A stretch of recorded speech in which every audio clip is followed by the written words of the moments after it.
Amen. Amen. J'ai passé juste au bon moment. Hein? On commence nos études sur semaine mardi cette semaine.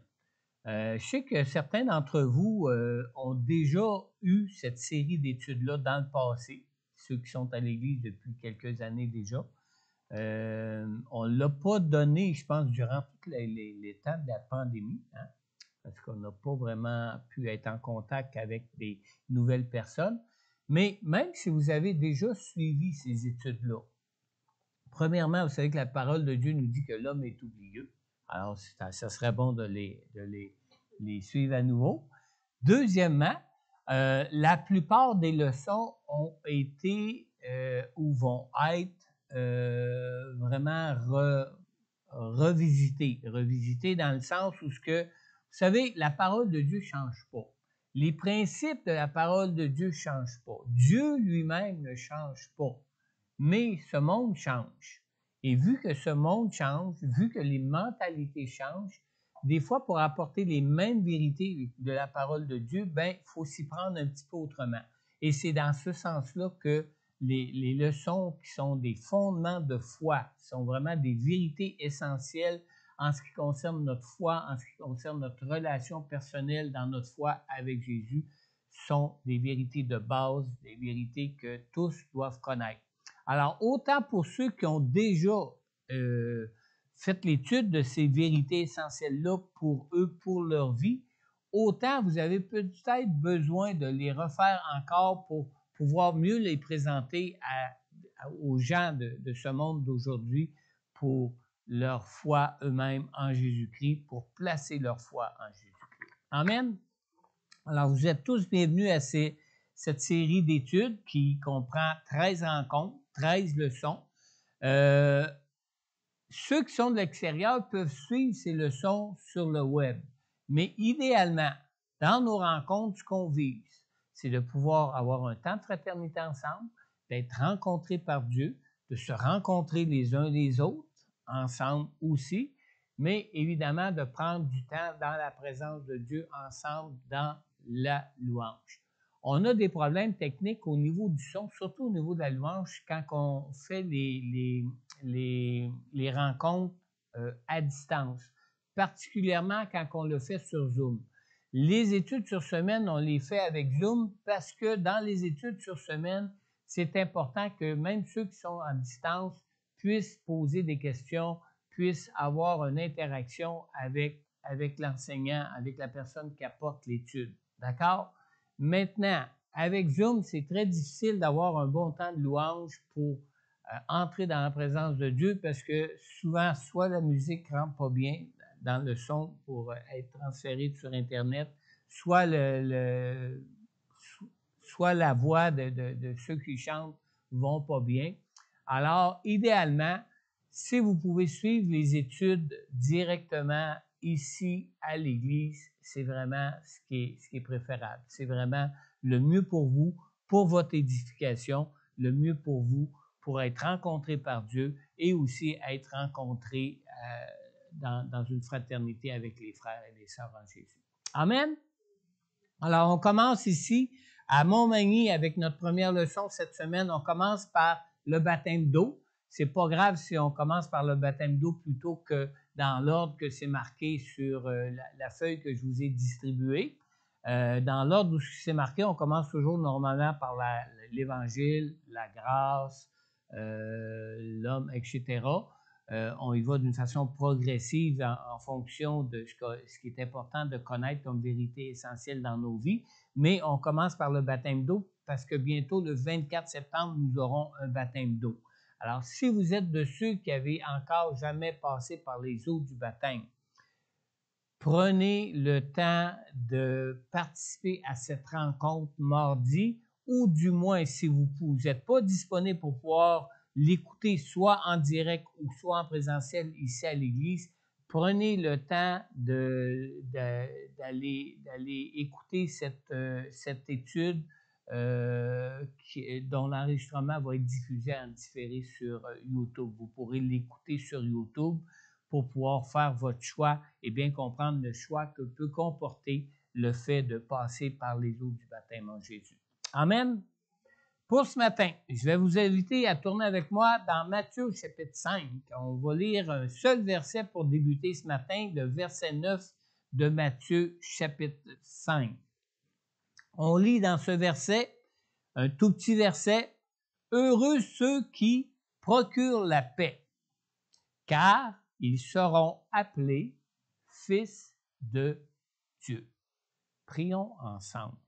Amen.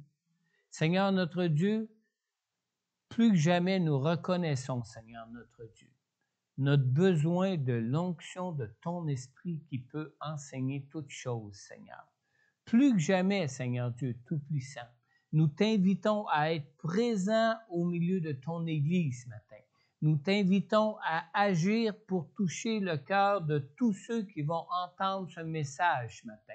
Et je veux te prier particulièrement pour moi, Seigneur Dieu Tout-Puissant, en tant que pasteur de cette Église, en tant que le prédicateur de ta parole, de ce message de ce matin pour ton Église, Seigneur Dieu, que l'onction de ton esprit soit sur moi, Seigneur, afin que je puisse emmener et partager fidèlement tel que tu l'as placé dans mon cœur, Seigneur, que je puisse emmener ce message, Seigneur Dieu, pour que les gens puissent en être comblés, pour que les gens puissent en être, Seigneur Dieu, touchés comme tu le veux pour chacun de nous, Seigneur.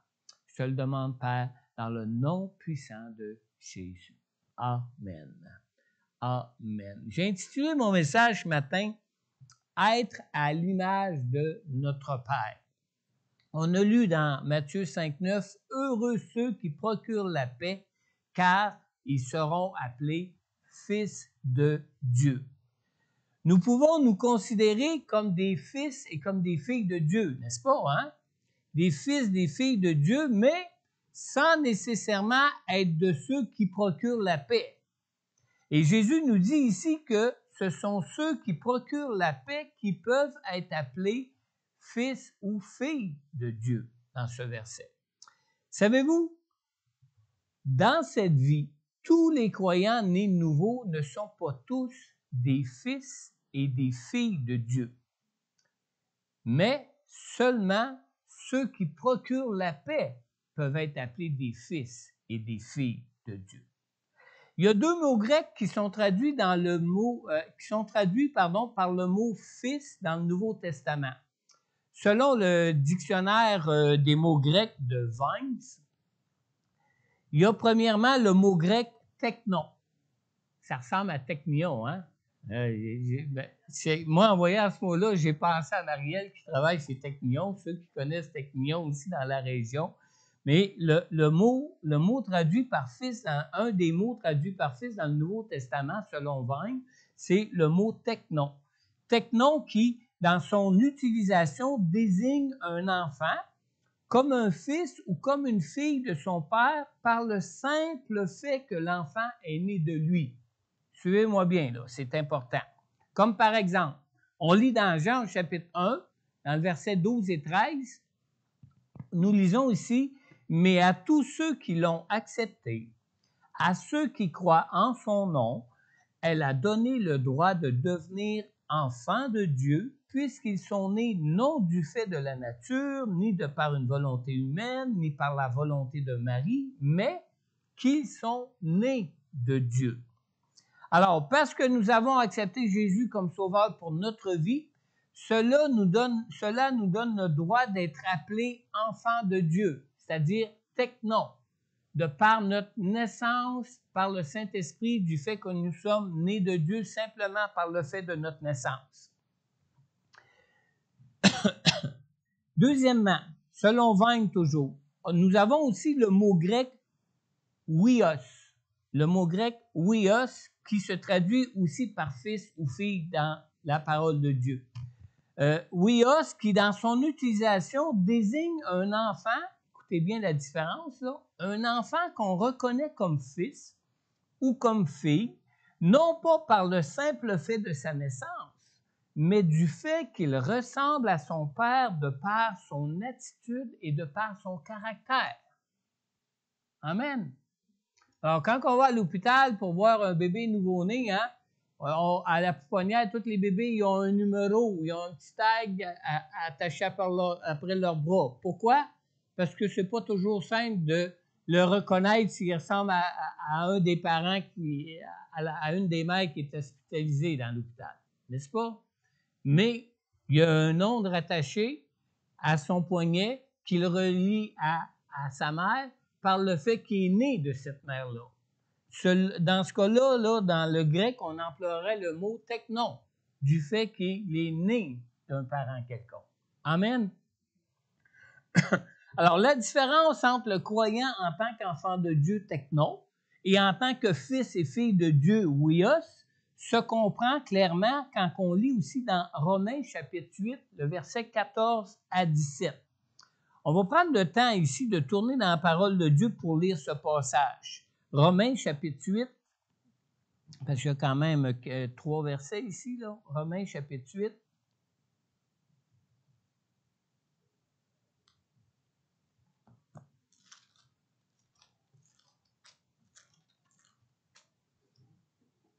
Le verset 14 à 17. Alors, on lit ici à partir du verset 14. En effet, tous ceux qui sont conduits par l'Esprit de Dieu sont fils de Dieu. Ici, on a le mot huios. Verset 15. Et vous n'avez pas reçu un esprit d'esclavage pour être encore dans la crainte, mais vous avez reçu un esprit d'adoption par lequel nous crions Abba Père. L'Esprit lui-même rend témoignage à notre esprit que nous sommes enfants de Dieu. Technon, on a le mot technon ici. Or, si nous sommes enfants de Dieu, encore le mot technon, nous sommes aussi héritiers, héritiers de Dieu et co-héritiers de Christ. Si toutefois nous souffrons avec lui afin de prendre aussi part à sa gloire.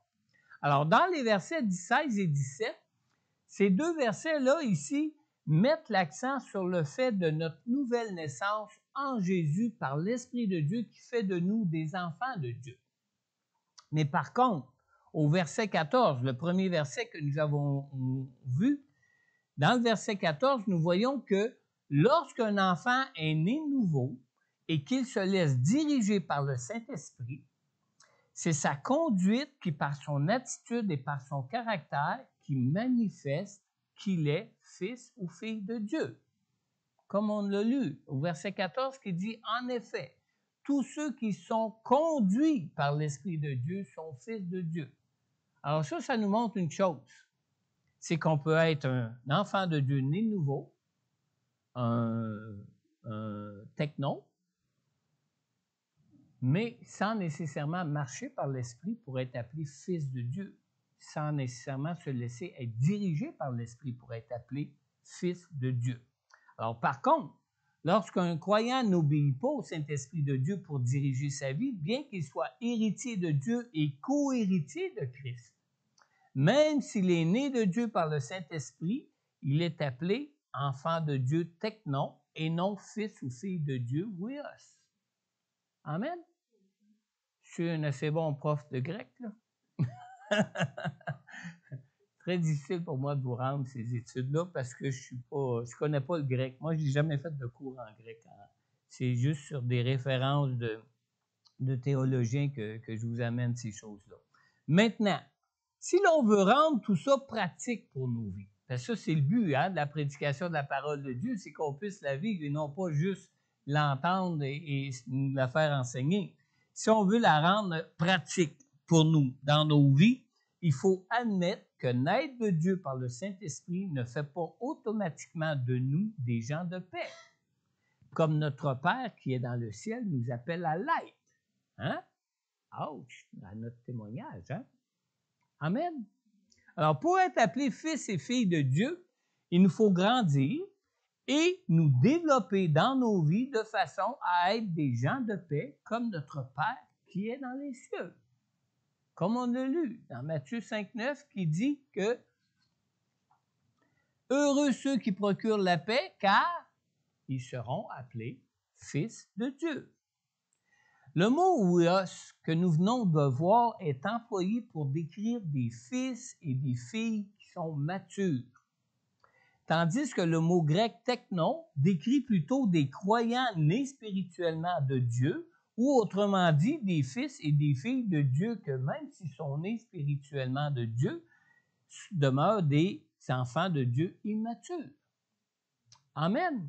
Alors, la plupart du temps, les chrétiens immatures réagissent émotionnellement ou intellectuellement aux circonstances auxquelles ils peuvent être confrontés. Vous savez que dans cette nature dans laquelle nous vivons notre vie terrestre, gagner en spiritualité, en maturité spirituelle, implique toujours de mettre de côté les désirs de notre nature humaine, de notre nature propre. On lit par exemple dans Galates au chapitre 5 au verset 17, la première partie du verset dit « En effet, la nature humaine a des désirs contraires à ceux de l'esprit et l'esprit a des désirs contraires à ceux de la nature humaine.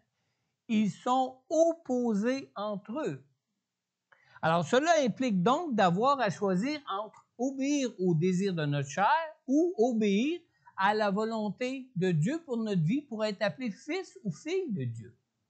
Amen. Marcher en obéissance au Saint-Esprit implique d'avoir un prix à payer. Vous savez que même Jésus a dû accepter les désagréments, Jésus a dû même accepter les souffrances que sa nature humaine lui causait. Dans Hébreux 5,8, on lit par exemple « Ainsi, bien qu'étant fils, il a appris l'obéissance par ce qu'il a souffert. » Alors, pour vraiment grandir spirituellement, marcher avec Dieu pour être appelé un fils ou une fille de Dieu, ça peut nous amener à avoir un prix à payer.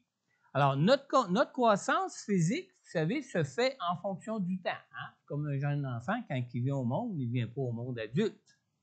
Il ne vient pas au monde vieux comme je suis vieux non plus. Hein? Alors, notre croissance physique se fait en fonction du temps.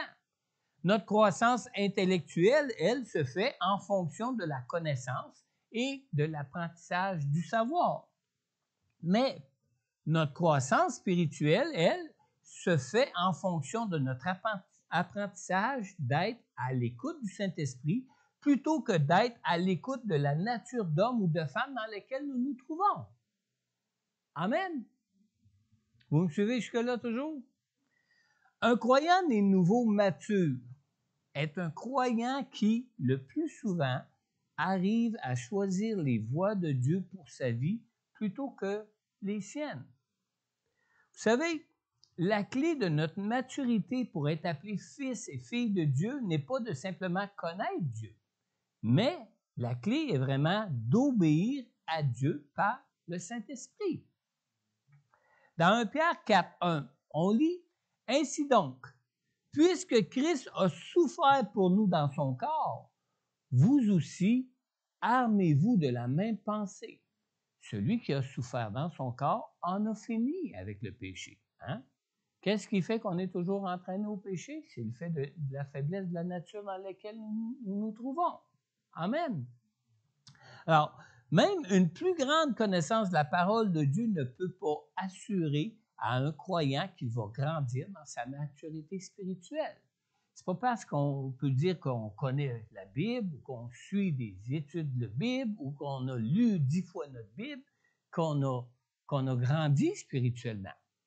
Ce qui fait qu'on a grandi spirituellement, ça va être le fait qu'on obéit au Saint-Esprit plutôt qu'à notre chair pour mettre en pratique ce que nous connaissons de Dieu et de la parole de Dieu.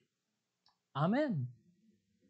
Dans 2 Timothée, même, on lit dans le chapitre 3, dans le verset 6 et 7, ça dit ici en résumé que certains, entraînés par toutes sortes de désirs, sont toujours en train d'apprendre, mais ne peuvent jamais arriver à la connaissance de la vérité. Et quand ça parle de la connaissance de la vérité, on parle ici de faire l'expérience de la vérité de Dieu en tant que telle. Mais pour en faire l'expérience, il faut vraiment l'avoir mis en pratique dans notre vie. Amen. Malheureusement, les faiblesses de notre nature humaine nous entraînent souvent à éviter de mettre en pratique les vérités que le Saint-Esprit de Dieu nous enseigne. Alors, donner simplement notre accord mental aux vérités de la parole n'équivaut pas à marcher dans la volonté de Dieu dans nos vies. Dans la parabole des deux fils, peut-être que vous ne vous souvenez pas de la parabole des deux fils, mais ça dit ici dans la parabole des deux fils, dans Matthieu 21, versets 28 à 31, Jésus demande « Qu'en pensez-vous? Un homme avait deux fils. Il s'adressa au premier et lui dit « Mon enfant, va travailler aujourd'hui dans ma vigne. » Il répondit « Je ne veux pas. » Mais plus tard, il montra du regret et il y alla. Le père s'adressa à l'autre et lui dit la même chose. Et ce fils répondit « Je veux bien, Seigneur, mais il n'y alla pas. » Lequel des deux a fait la volonté du Père? Il répondit « le premier. » Et même nous, de toute évidence, on aurait répondu le premier.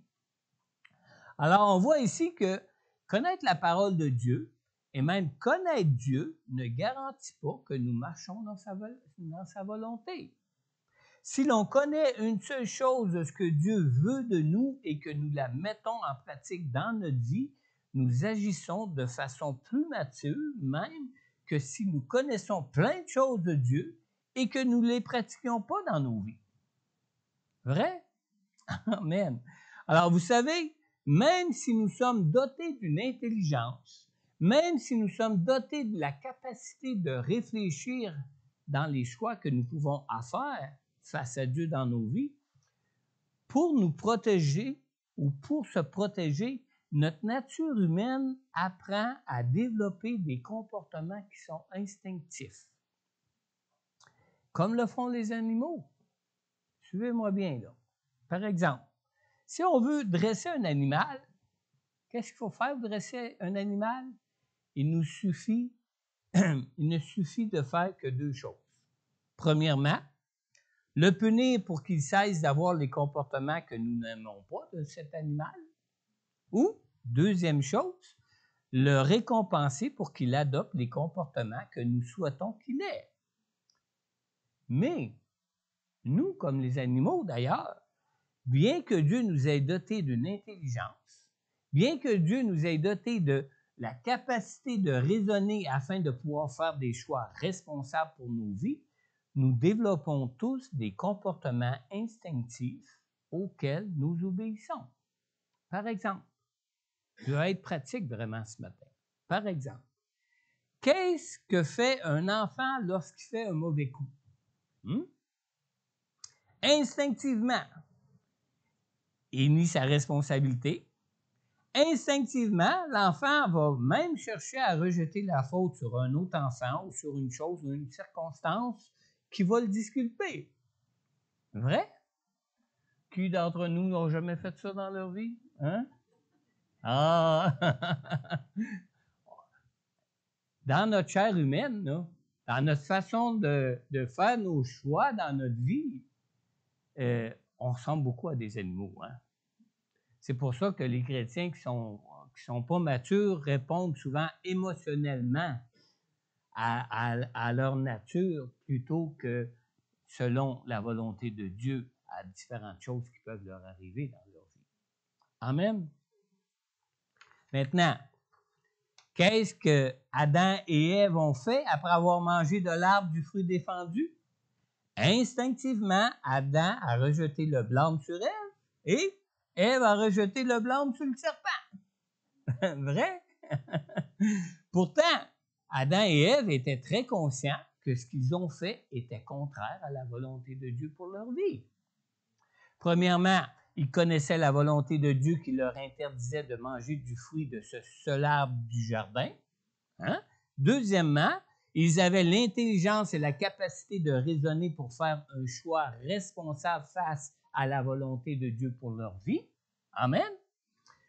Dans Genèse 3:6, même, nous lisons, « La femme vit que l'arbre était porteur de fruits bons à manger, agréables à regarder et précieux pour ouvrir l'intelligence. » Et malgré ça, qu'est-ce qui est arrivé? On lit qu'elle prit de son fruit et en mangea. Et qu'elle en donna aussi à son mari qui était avec elle, et il en mangea. Vous voyez comment est-ce qu'on répond instinctivement de par notre nature humaine plutôt que de ce qu'on connaît de Dieu, alors qu'on a la capacité de réfléchir, de faire des choix responsables face à Dieu. Troisième chose, c'est que non seulement Adam et Ève connaissaient la volonté de Dieu, non seulement ils avaient l'intelligence pour faire un choix réfléchi et responsable, mais Adam et Ève en connaissaient même aussi la conséquence. Dans Genèse 2, versets 16-17, Dieu avait bien avisé Adam. On lit que l'Éternel Dieu donna cet ordre à l'homme. Tu pourras manger les fruits de tous les arbres du jardin, mais tu ne mangeras pas le fruit de l'arbre de la connaissance du bien et du mal, car, écoutez bien, il a même avisé de la conséquence, car le jour où tu en mangeras, tu mourras, c'est certain. Alors, bien qu'Adam et Ève étaient des enfants de Dieu, en relation spirituelle même vivante avec Dieu, Adam et Ève se sont laissés instinctivement conduire par les désirs de leur chair plutôt que par Dieu. Maintenant, comme pour Adam et Ève, vous savez, les comportements instinctifs que nous développons pour nous protéger nous empêchent souvent de voir nos propres manquements. Cet instinct de protection nous pousse à rejeter nos fautes et nos manquements sur les autres, comme on l'a vu lorsque Adam et Ève ont choisi d'obéir aux désirs de leur chair plutôt qu'à Dieu. On voit dans Genèse 3, le verset 12 et 13, Adam et Ève ont dit à Dieu, l'homme répondit, c'est la femme que tu as mise à mes côtés qui m'a donné ce fruit, j'en ai mangé. Et l'Éternel dit à la femme, pourquoi as-tu fait cela? Et la femme répondit, le serpent m'a trompé, j'en ai mangé. Ici, c'est Dieu qui était l'offensé. Hein?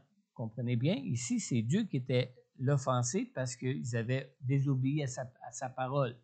Mais, lorsque, comme Dieu, nous sommes l'offensé, faire la paix et pardonner à ceux qui nous ont offensés est tout aussi difficile que de reconnaître même nos propres manquements. C'est tout aussi difficile. Tout ce que l'Esprit de Dieu peut faire pour nous conduire à pardonner rencontre ces mêmes comportements instinctifs que nous développons pour nous protéger de ceux qui peuvent nous offenser. J'ai une petite histoire pour vous. Aimez-vous ça, les histoires? Mettez-vous à terre, assis en rond comme des enfants, je vous raconte une petite histoire. Une histoire de la colonisation aux États-Unis. Vous savez, quand les colons arrivaient de l'Est pour pour aller se faire une toute nouvelle vie vers l'Ouest, ils rencontraient un vieil homme sage juste avant d'arriver au premier village où ils pouvaient s'installer. Les colons demandaient à ce vieil homme sage comment était la ville et les gens de la ville où ils arrivaient. Alors, le vieil homme sage leur répondait par une question. Le vieil homme sage leur disait, « Comment était l'endroit et les gens de l'endroit d'où vous venez, l'endroit que vous venez de quitter? » Alors, si les colons lui disaient que l'endroit qu'ils venaient de quitter était pénible et que les gens se chamaillaient et qu'ils se jugeaient constamment, savez-vous ce que le vieil homme sage leur répondait? Le vieil homme sage leur disait que le village où ils arrivaient était tout à fait semblable à l'endroit aux gens qu'ils venaient de quitter. Alors, les colons remerciaient le vieil homme de leur avoir évité les ennuis qu'ils venaient de quitter. Hein? Et ils traversaient la ville sans s'y arrêter et allaient directement plus loin vers l'ouest, vers un autre village. Maintenant, il arrivait aussi d'autres groupes de colons qui posaient au vieil homme sage la même question.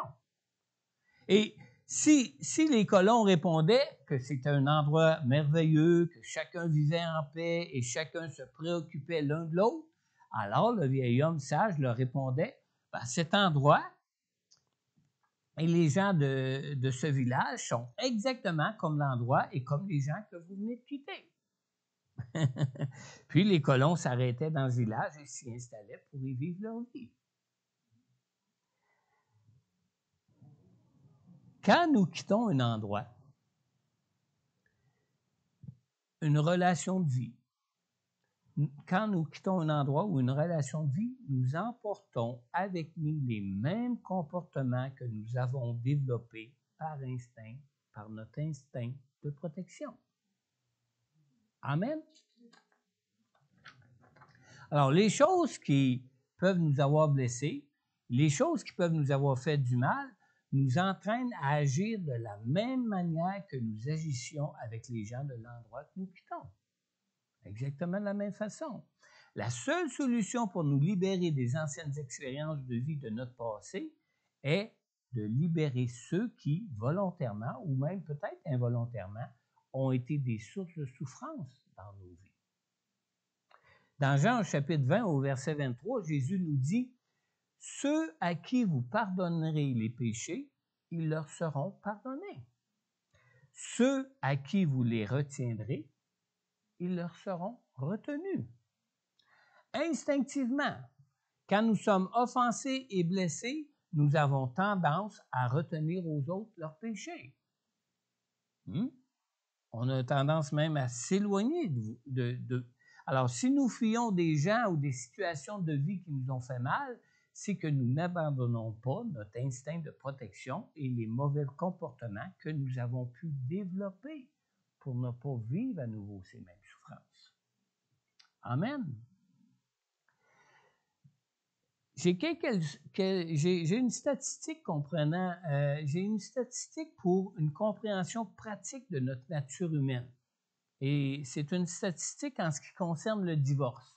Par exemple, la plupart des gens, vous savez, la plupart des gens qui divorcent disent qu'ils pardonnent leur ex-conjoint pour les souffrances qu'ils peuvent leur avoir fait subir du temps de leur mariage. Mais les statistiques disent que 60 à 65% des gens divorcés finissent par divorcer à nouveau après un second mariage. Vous savez où je m'en vais avec ça, hein? Vous savez, les blâmes qu'une personne divorcée peut entretenir de son ex-conjoint l'empêchent de voir ses propres manquements dans l'échec de leur couple. Et ce qui vient souvent empirer les choses dans un second mariage, c'est la peur d'être à nouveau blessé et de garder les mêmes comportements qu'on a pu développer auparavant pour se protéger. Amen. Alors, ce principe de relation s'applique à toutes les sortes de relations concernant nos vies, que ce soit entre frères et sœurs en Jésus, que ce soit dans nos relations familiales, entre les frères, nos sœurs de nos familles, nos parents, etc., que ce soit dans nos relations amicales, nos amis, nos collègues de travail, etc., que ce soit avec notre voisinage, et même aussi en ce qui concerne notre propre relation avec Dieu. Par exemple, lorsqu'on rend Dieu responsable des souffrances que nous pouvons éprouver dans nos vies, que ce soit la maladie, le deuil ou des échecs personnels, par exemple, la solution de Dieu aux souffrances que l'on peut subir n'est pas de chercher à les fuir. Vous savez ce qu'Adam et Ève ont fait une fois qu'ils ont eu péché contre Dieu? Ils se sont enfuis, cachés loin de Dieu. Hein? Alors, la solution n'est pas de fuir, mais la solution, c'est de pardonner ou de recevoir le pardon. Amen. Mais le choix de pardonner n'appartient à qui? Qu'à nous seuls. C'est nous seuls qui avons ce choix de vouloir pardonner ou pas, et personne ne peut nous l'imposer. Et c'est la même chose concernant de recevoir le pardon de quelqu'un. C'est nous autres qui avons le choix de le recevoir ou de le rejeter. Amen. Alors, comme Dieu a lui-même choisi de nous offrir son pardon en Jésus, c'est à nous de choisir de nous-mêmes de pardonner comme Dieu nous pardonne. Vous rappelez-vous le verset de ce message de Dieu pour nous ce matin, qui était au début de la prédication? Qu'est-ce qu'on a? Matthieu 5,9. Heureux ceux qui procurent la paix, car ils seront appelés fils de Dieu. Alors ce matin, alors que nous parlons d'être des fils et des filles de Dieu, as-tu déjà invité Jésus dans ton cœur afin d'être réconcilié avec Dieu et de devenir enfant de Dieu? Dans Jean au chapitre 1, versets 12 et 13, nous avons lu un peu plus tôt que « Mais à tous ceux qui l'ont accepté, à ceux qui croient en son nom, elle a donné le droit de devenir enfants de Dieu, puisqu'ils sont nés non du fait de la nature, ni par une volonté humaine, ni par la volonté d'un mari, mais qui sont nés de Dieu. » Pourquoi qu'on peut naître de Dieu? Parce que Dieu nous accorde son pardon. Et pourquoi qu'on peut naître de Dieu? Parce que nous acceptons ce pardon que Dieu nous offre. Amen. Alors, si ce matin, tu reconnais dans ton cœur que tu es un pécheur et que tu as besoin de Jésus comme sauveur pour être pardonné afin d'être réconcilié avec Dieu, je t'invite ce matin à simplement mettre ta foi en Jésus.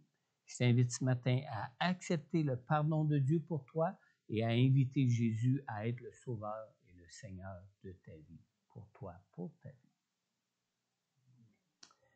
Dieu lui-même t'offre un plein pardon pour tes péchés afin que tu puisses devenir un enfant de Dieu. On lit dans 1 Jean chapitre 1 et au verset 9, « Si nous reconnaissons nos péchés, il est fidèle et juste pour nous les pardonner et pour nous purifier de tout mal. » Alors, si tu veux accepter Jésus pour le recevoir dans ton cœur ce matin, je t'invite donc simplement à répéter cette prière, à adresser cette prière au Seigneur avec moi. Simplement courber ta tête et l'adresser à Dieu d'un cœur sincère. Père céleste, je crois que tu as envoyé Jésus pour porter à la croix à ma place toutes les conséquences de mes péchés. Je reconnais que je suis sans force. Je reconnais que je n'ai aucune capacité pour arriver par moi-même à vivre dans une relation de paix avec toi, à vivre dans une relation de paix avec tous ceux qui font même partie de ma vie ici-bas. Seigneur Jésus, je t'ouvre maintenant mon cœur, Seigneur, et je te prie, Seigneur, de me pardonner de tous mes péchés et de me donner ton Saint-Esprit afin d'établir cette nouvelle relation de paix avec toi. Je te remercie, Père, d'avoir envoyé Jésus pour payer pour moi à la croix le prix pour le pardon de mes péchés. Amen. Alors, si présentement tu écoutes ce message et que tu as adressé cette prière à Dieu pour accepter Jésus comme Sauveur et Seigneur de ta vie pour la toute première fois, ben, n'hésite pas à prendre contact avec moi. En retour, je pourrai prier pour toi personnellement. Je pourrai répondre à toutes tes questions sur Jésus, sur sa grâce pour ta vie et sur la personne du Saint-Esprit que Dieu fait maintenant habiter dans ton cœur. Aussi, si peut-être tu es de ceux ou de celles qui avaient déjà fait cette prière auparavant dans votre vie, mais que tu réalises ce matin que Dieu t'appelle à procurer la paix autour de toi afin de devenir un fils et une fille de Dieu dans ta vie ici-bas. Je t'invite donc ce matin à te tourner vers le Seigneur, à lui confesser ton désir de devenir à l'image de ton Père qui est lui-même le Dieu de paix qui te pardonne. Alors, si tu écoutes ce message en ligne, je t'invite aussi à prendre contact avec moi pour que je puisse aussi prier pour toi, pour que tu puisses arriver à te donner à Dieu de tout ton cœur. Amen. Je vais inviter Sylvie et son équipe,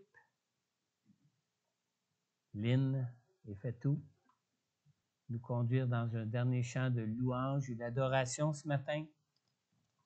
Si tu ressens dans ton cœur un besoin de prier Dieu pour un sujet quelconque pour ta vie, simplement t'avancer, je veux prendre le temps de prier avec toi ce matin.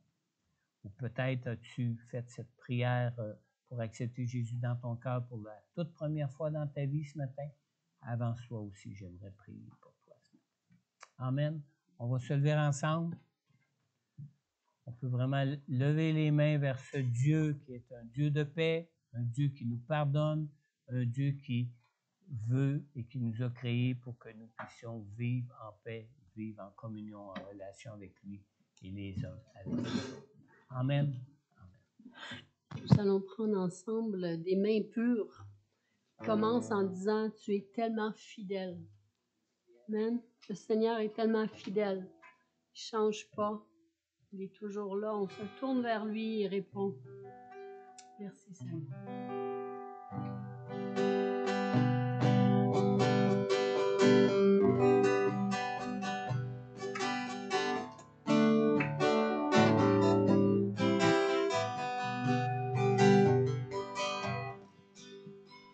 Tu es tellement fidèle.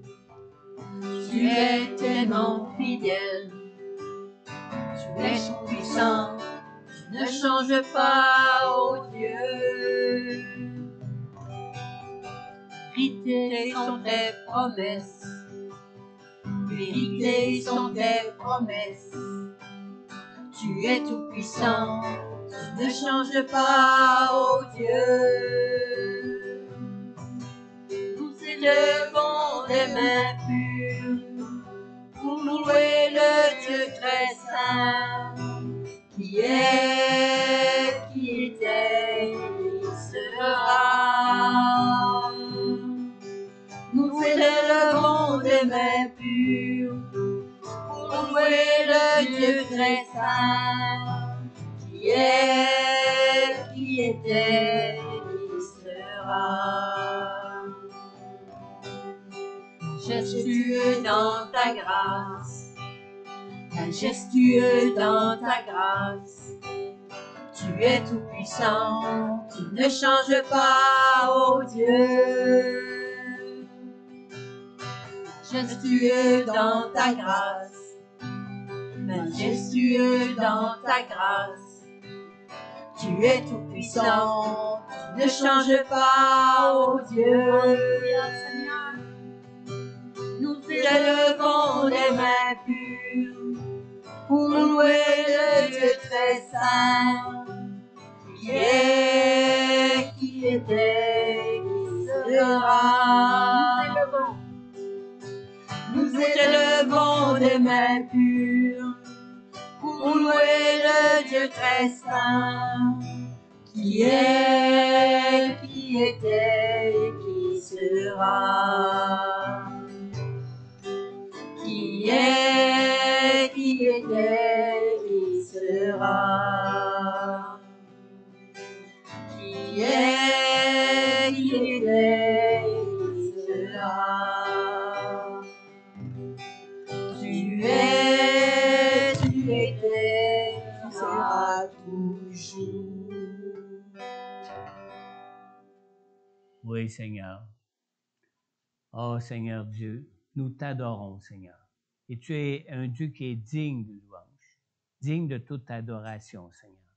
Tu es le Dieu qui est fidèle, Seigneur. Le Dieu qui ne change pas, Seigneur.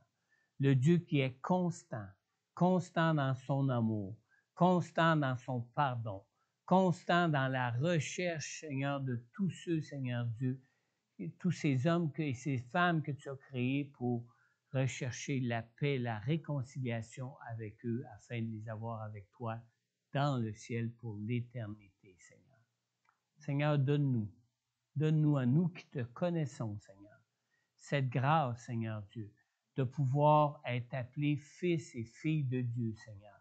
Donne-nous cette grâce, Seigneur Dieu, de pouvoir refléter ton attitude et ton caractère, Seigneur Dieu, face à toutes nos relations, Seigneur, entre nous dans ce monde ici-bas, Seigneur, que ce soit entre nous, entre frères et sœurs en Jésus, que ce soit entre nous dans nos relations familiales, que ce soit entre nous dans nos relations amicales, que ce soit entre nous, Seigneur Dieu, dans nos relations avec notre voisinage, Seigneur Dieu, que les gens puissent voir en nous, Seigneur, des gens de paix comme toi-même, tu es un Dieu de paix et qui recherche, Seigneur, recherche la paix pour toutes ces créatures, Seigneur. Seigneur, donne-nous cette grâce d'apprendre à pardonner comme tu pardonnes, Seigneur. Donne-nous cette grâce, Seigneur, de reconnaître, Seigneur Dieu, nos manquements et nos faiblesses, Seigneur, afin que l'on puisse aussi, Seigneur, implorer le pardon de ceux que nous pouvons avoir blessés, de ceux que nous pouvons, Seigneur Dieu Tout-Puissant, leur avoir infligé des souffrances quelconques, Seigneur. Seigneur notre Dieu, tu es le Dieu qui toi-même a pris sur lui à la croix toutes nos souffrances, Seigneur, afin que nous puissions être libérés de toutes les conséquences du péché que nous avons pu subir ou que nous avons pu faire subir à quiconque, Seigneur Jésus.